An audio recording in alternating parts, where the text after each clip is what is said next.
Lecture du livre du prophète Baruch. Jérusalem, quitte ta robe de tristesse et de misère et revêt la parure de la gloire de Dieu pour toujours. Enveloppe-toi dans le manteau de la justice de Dieu, mets sur ta tête le diadème de la gloire de l'Éternel. Dieu va déployer ta splendeur partout sous le ciel, car Dieu pour toujours te donnera ses noms, paix de la justice, gloire de la piété envers Dieu. Debout, Jérusalem, tiens-toi sur la hauteur et regarde vers l'Orient. Vois tes enfants rassemblés du couchant au levant par la parole du Dieu saint. Ils se réjouissent parce que Dieu se souvient. Tu les avais vus partir à pied, emmenés par les ennemis, et Dieu te les ramène, portés en triomphe comme sur un trône royal.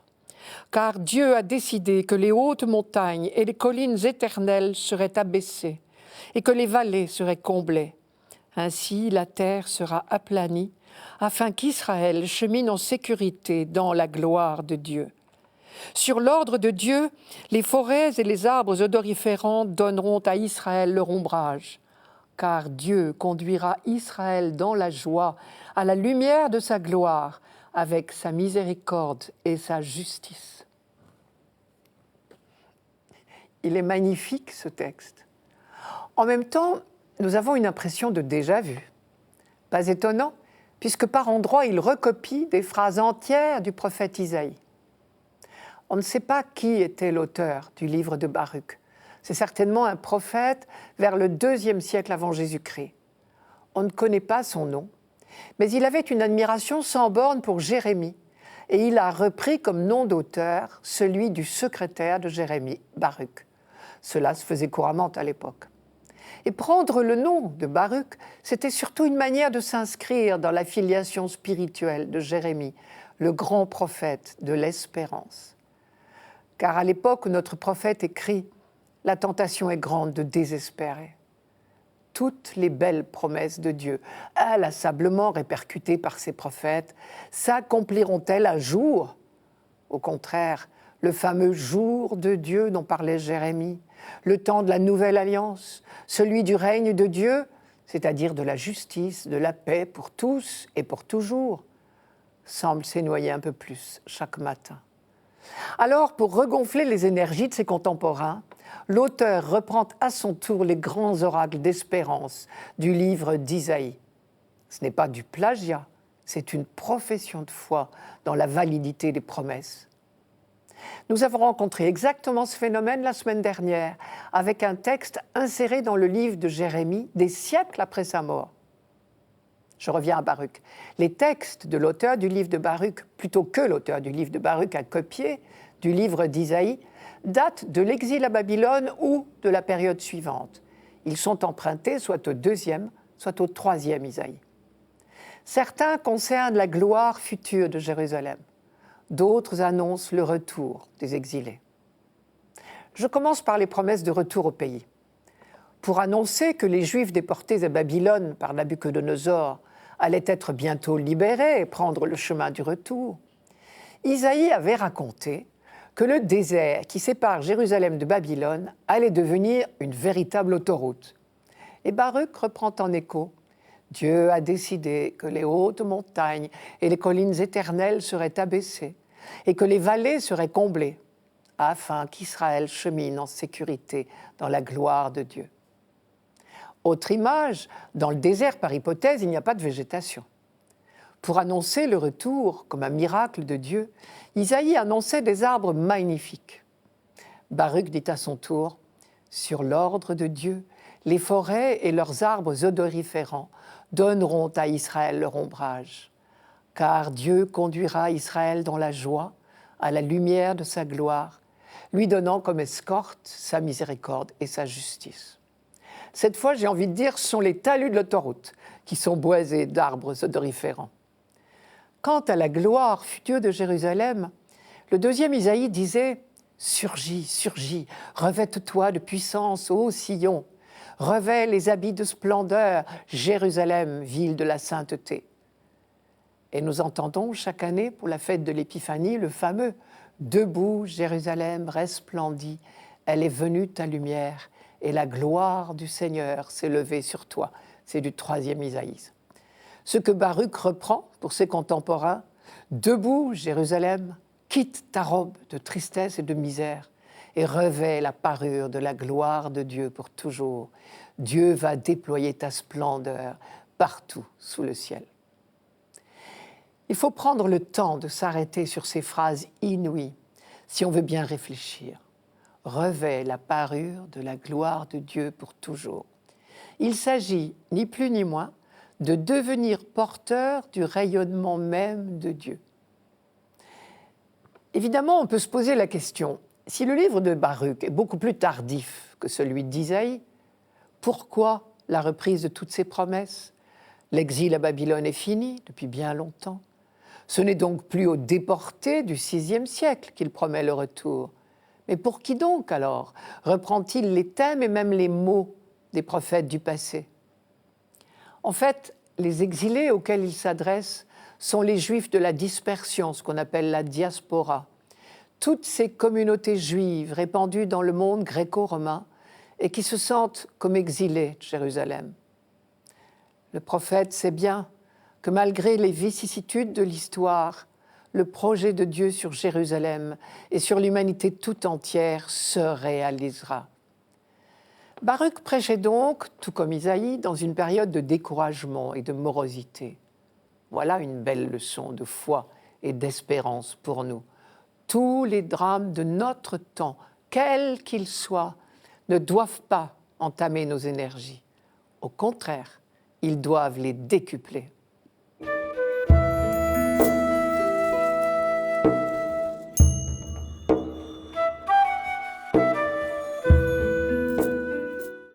Psaume 125. Quand le Seigneur ramena les captifs à Sion, nous étions comme en rêve. Alors notre bouche était pleine de rire, nous poussions des cris de joie. Alors on disait parmi les nations, « Quelle merveille fait pour eux le Seigneur !» Quelle merveille le Seigneur fit pour nous, nous étions en grande fête. Ramène, Seigneur, nos captifs comme les torrents au désert. Qui sème dans les larmes moissonne dans la joie. Il s'en va en pleurant, il jette la semence. Il s'en vient dans la joie, il rapporte les gerbes. Ce psaume est précédé du titre « Chant des montées », ce qui veut dire qu'il était chanté non pas dans le temple de Jérusalem, mais pendant le trajet même du pèlerinage. La route de Jéricho à Jérusalem, comme vous le savez, monte suffisamment pour justifier l'appellation chant des montées. Et un pèlerinage, d'autre part, c'est une véritable montée spirituelle. 2 bonnes raisons pour appeler ces chants de pèlerinage cantiques des montées. Dans ce psaume, il est beaucoup question de l'exil à Babylone et du retour d'exil, à commencer par la phrase « Quand le Seigneur ramena les captifs à Sion ». Mais c'est au passé. Lorsqu'on le chantait, l'exil à Babylone était bien fini, le temple reconstruit. Mais alors pourquoi en reparler ? C'est qu'il fallait bien puiser dans cette merveilleuse expérience la force de croire encore aux autres promesses de Dieu. Quand le Seigneur ramena les captifs à Sion, nous étions comme en rêve. Alors notre bouche était pleine de rire, nous poussions des cris de joie. Cette joie, bien réelle, du retour au pays n'est rien auprès de la jubilation qui remplira nos cœurs lors de la grande montée finale à Jérusalem. Dans ce psaume Sion, Jérusalem, c'est la même chose. Toujours en Israël, quand on rappelle le passé, on a les yeux tournés vers l'avenir. Dieu a déjà accompli des merveilles pour son peuple, la libération d'Égypte d'abord, celle de l'exil ensuite, mais il en accomplira bien d'autres. Car il y a encore bien des captifs à ramener à Sion. Il y a tous ceux qui sont encore dispersés en terre étrangère, ceux pour lesquels a été écrit le livre de Baruch, que nous lisons ce dimanche en première lecture. Mais surtout, il y a tous les captifs du monde, dans les chaînes des dominations de toutes sortes, de la violence, de la haine, de l'injustice ou du mépris. À force de relire les vieux oracles, on a compris qu'ils promettaient beaucoup plus et beaucoup mieux que ce qu'on avait osé croire au début. Oui, Dieu a promis le retour de l'exil à Babylone. Mais on découvre peu à peu que c'est de tous nos exils qu'il promet de nous faire revenir, parce que la fidélité de Dieu est sans limite, et aussi parce que son amour ne se limite pas à son peuple. Bel exemple de relecture des textes au long des siècles, c'est-à-dire au fur et à mesure que la foi d'Israël mûrit et s'ouvre à une compréhension de plus en plus grande du mystère de Dieu. C'est Dieu, ce n'est pas l'homme, qui a choisi Jérusalem comme point de ralliement pour son peuple. C'est bien pour cela que l'attachement du peuple juif pour Jérusalem est si fort, si passionné. C'est parce que c'est la ville choisie par Dieu lui-même. C'est sur un ordre de Dieu, transmis par le prophète Gad, que David a construit l'autel du Seigneur sur la colline où se dresse encore l'esplanade du temple de Jérusalem. Souvent, on parle de Jérusalem ou de la colline du temple en disant « le lieu où Dieu a choisi de faire habiter son nom ». Et Dieu lui-même parle de Jérusalem en l'appelant « la ville que j'ai choisie ».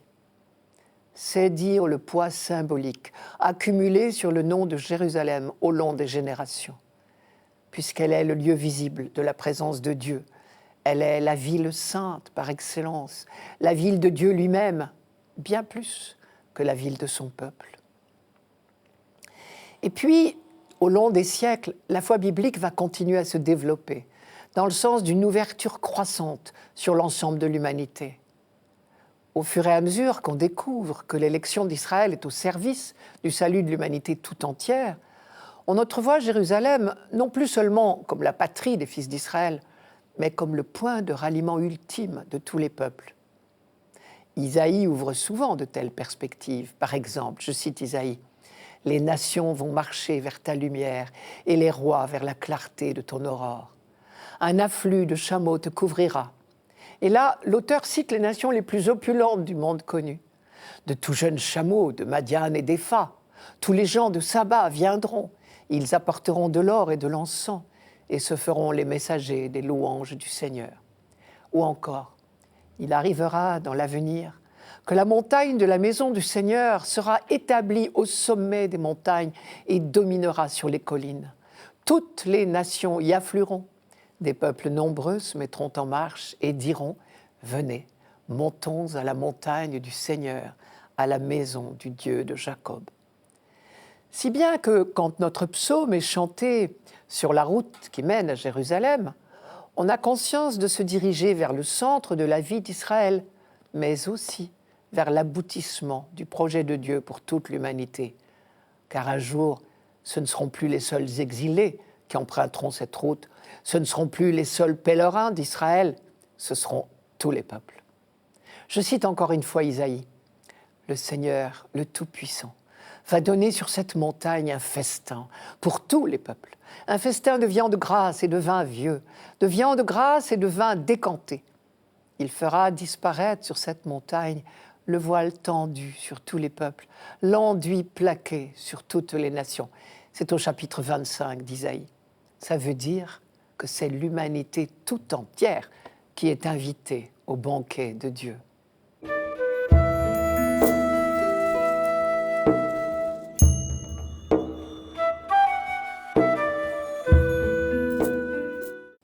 Lecture de la lettre de saint Paul apôtre aux Philippiens.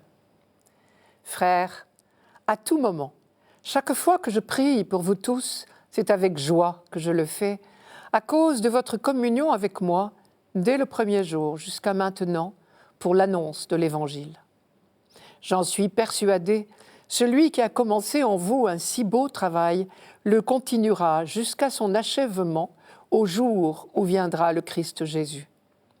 Oui, Dieu est témoin de ma vive affection pour vous tous dans la tendresse du Christ Jésus.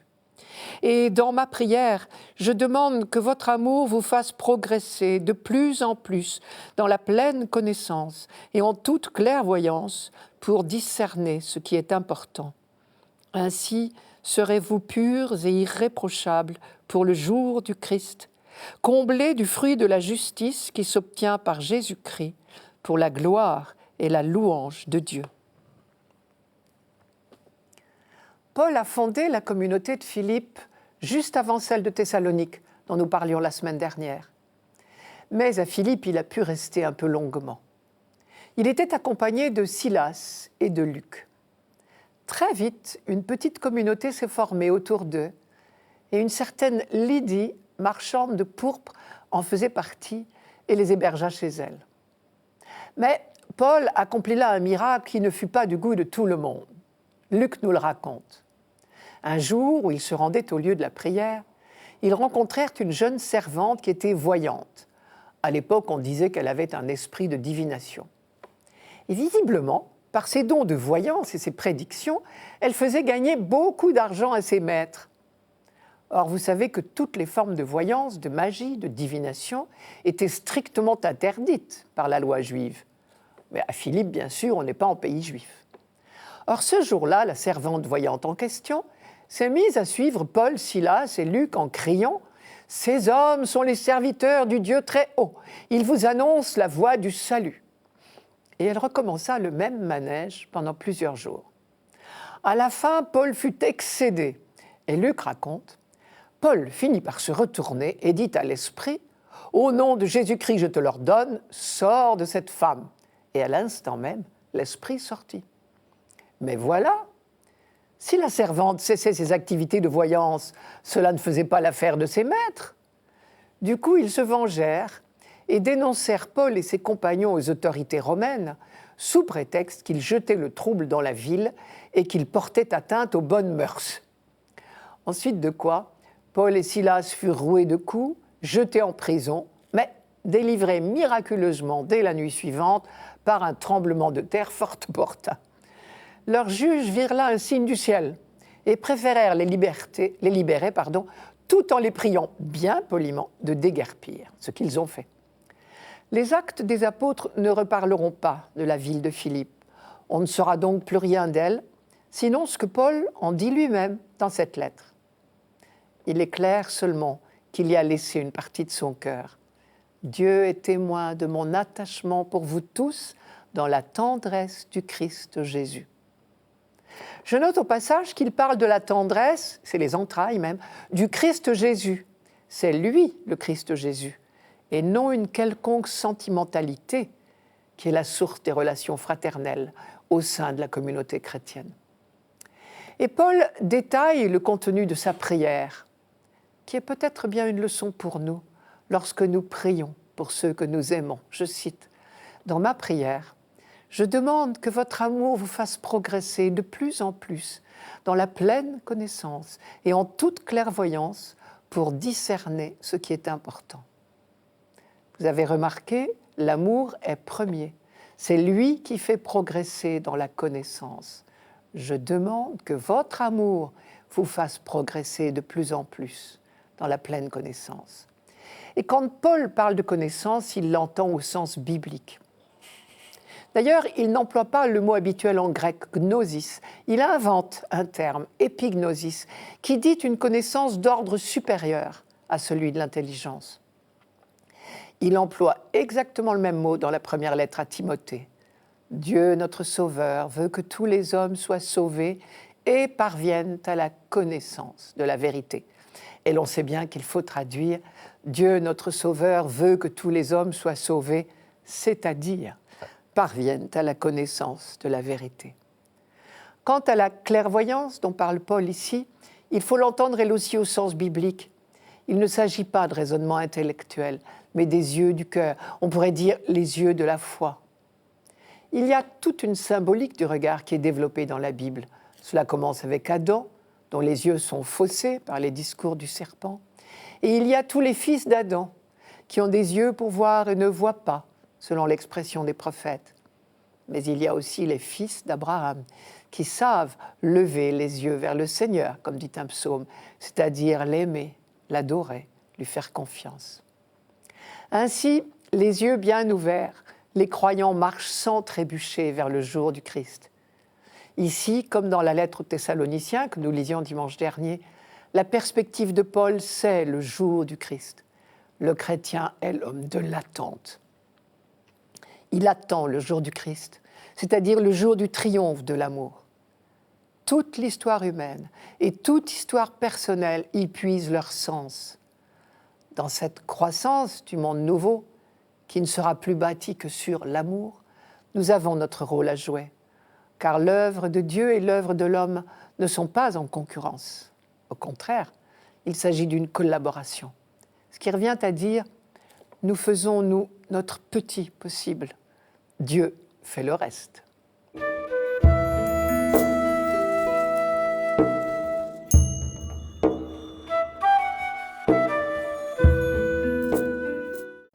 Évangile de Jésus-Christ selon saint Luc. L'an 15 du règne de l'empereur Tibère, Ponce Pilate étant gouverneur de la Judée, Hérode étant alors au pouvoir en Galilée, son frère Philippe dans le pays d'Ithurée et de Trachonitide, Lysanias en Abilène, les grands prêtres étant Anne et Caïphe, la parole de Dieu fut adressée dans le désert à Jean, le fils de Zacharie. Il parcourut toute la région du Jourdain en proclamant un baptême de conversion pour le pardon des péchés, comme il est écrit dans le livre des oracles d'Isaïe le prophète. Voix de celui qui crie dans le désert, préparez le chemin du Seigneur, rendez droits ses sentiers. Tout ravin sera comblé, toute montagne et toute colline seront abaissées, les passages tortueux deviendront droits, les chemins rocailleux seront aplanis, et tout être vivant verra le salut de Dieu. L'an 15 du règne de l'empereur romain Tibère. Rien n'est plus difficile que de reconstituer les dates de cette époque-là.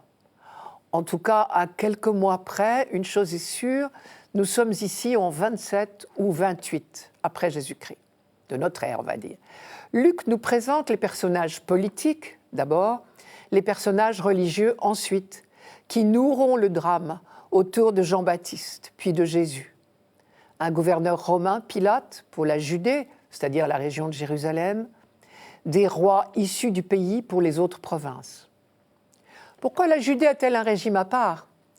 Tout simplement pour que Rome ait directement la main mise sur cette province particulièrement difficile à gouverner. Et Pilate est réputé pour sa sévérité. Dernière remarque, le roi Hérode, dont il est question ici, est Hérode Antipas, fils d'Hérode le Grand. Hérode le Grand était au pouvoir au moment de la naissance de Jésus, mais au moment de sa vie publique, comme de celle de Jean-Baptiste, c'est Hérode Antipas. Quant au lieu, Luc nomme 2 provinces juives, la Galilée et la Judée, et 3 provinces non juives au nord du pays, l'Ithurée, la Trachonitide, l'Abilène. Il ne couvre pas pour autant toute la région. Mais il ne cherche pas à être exhaustif. Il ne nous donne pas un cours de géographie politique. Il veut nous suggérer, je crois, que le salut qui vient concerne à la fois les Juifs et les païens, ce qui sera une insistance très forte de tout son évangile. On ne s'étonne pas que Luc, l'ancien païen converti, soit particulièrement sensible à l'accès des païens au salut. Enfin, il nomme les autorités religieuses, les grands prêtres, Anne et Caïphe. Il y est vrai qu'il n'y avait jamais qu'un seul grand prêtre en exercice. Anne l'a été de l'an 6 à l'an 15 et son gendre Caïphe de l'an 18 à l'an 36. Mais Anne exerçait une très grande influence sur son gendre et c'est peut-être cela que Luc a voulu noter. Tous les 2, d'ailleurs, joueront un rôle dans le procès de Jésus. Je continue le texte. La parole de Dieu fut adressée à Jean. Littéralement, il faut lire « il y eut une parole de Dieu sur Jean ». Et c'est exactement la même formule qui est employée dans la Bible grecque, la Septante, pour Jérémie et pour Osée. Luc la reprend évidemment intentionnellement. Il veut nous présenter d'emblée Jean, celui que nous appelons Jean-Baptiste, comme un authentique prophète. Luc avait raconté un peu plus haut dans son évangile la naissance miraculeuse de Jean, le fils de Zacharie et d'Élisabeth. Jean-Baptiste est donc fils de prêtre, chose banale à l'époque. Mais comme beaucoup de Juifs fervents, il a pris ses distances par rapport au temple de Jérusalem. Et il invite ses frères à le rejoindre au désert pour retrouver la ferveur de Josué et du peuple hébreu quand ils traversaient le Jourdain.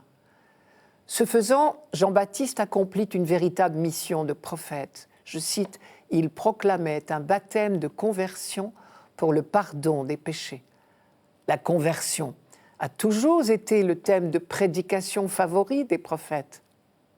Je reparlerai plus longuement du baptême de Jean-Baptiste et du baptême chrétien la semaine prochaine, à propos des versets suivants de l'évangile de Luc. Au passage, quand même, je remarque que la prédication de Jean est placée sur le meilleur patronage qui soit. Comme il est écrit dans le livre du prophète Isaïe, nous dit Luc. Manière de dire, Jean-Baptiste est un prophète authentique, celui qui vous ouvre les yeux sur l'accomplissement des antiques promesses. Car le grand objectif des écrits du Nouveau Testament, c'est de révéler que Jésus est bien celui qui accomplit le projet de Dieu, annoncé dans l'Ancien Testament. Et la citation choisie par Luc est tirée du 2e Isaïe, le prophète qui prêchait pendant l'exil à Babylone et qui annonçait la fidélité de Dieu et le retour au pays. Soyons clairs, cette annonce d'Isaïe s'adressait d'abord à ses contemporains. Leur premier souci était d'ordre immédiat, c'était un oracle de circonstance. À des exilés qui risquaient bien de se croire abandonnés de Dieu, Isaïe annonçait « Vous allez bientôt prendre le chemin du retour ». Et il le faisait à travers des images extrêmement expressives pour eux. Je m'explique. Chaque année, pour la grande fête nationale, là-bas à Babylone, la fête du dieu Marduk, les esclaves juifs déportés à Babylone étaient contraints à de véritables travaux forcés. Il fallait tracer une autoroute en plein désert, combler les ravins, raser les collines, redresser les chemins tortueux. Tout cela pénible physiquement, mais plus encore moralement, puisque c'était en l'honneur d'une idole païenne, Marduk. Or, que disait Isaïe ? Désormais, c'est la route du Seigneur qui va traverser le désert. Traduisez, Dieu prend la tête du cortège de votre retour triomphal au pays. Jean-Baptiste, relisant la prophétie de son lointain père spirituel, y découvre l'annonce d'un autre chemin de libération. Désormais, ce ne sont plus seulement les exilés à Babylone, c'est tout homme qui verra le salut de Dieu.